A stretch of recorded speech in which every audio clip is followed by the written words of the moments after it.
Once upon a time, there was a small, isolated town nestled in the midst of a dense forest. It was said that strange things happened in the forest at night, and the townspeople were warned to stay inside after dark. One summer evening, a group of curious teenagers decided to explore the forest at night. They ventured deep into the woods, feeling exhilarated by the thrill of the unknown.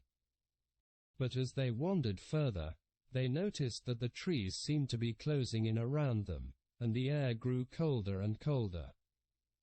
Suddenly, they heard a piercing scream. It was coming from a clearing up ahead. As they cautiously approached, they saw a figure lying on the ground. It was a woman, covered in blood, with a look of terror frozen on her face. As the teenagers tried to help the woman, they realized that they were not alone. They felt eyes watching them from the darkness. They heard eerie whispers and rustling in the bushes. They were being stalked by something, or someone, that they couldn't see. The group of teenagers tried to run, but the forest seemed to be alive, trapping them in a maze of twisted trees and gnarled roots. The whispers grew louder, and the shadows moved closer.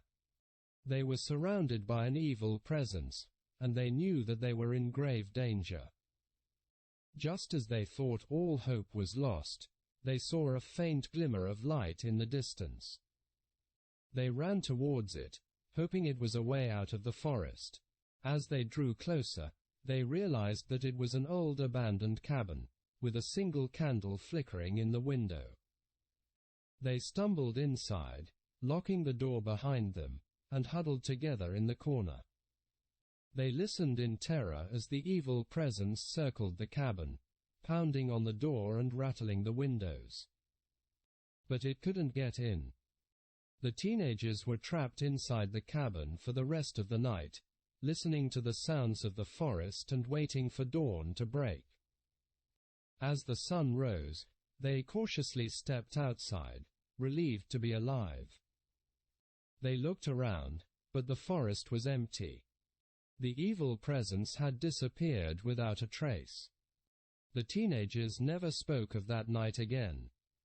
But they knew that they had come face to face with the unknown, and had barely escaped with their lives.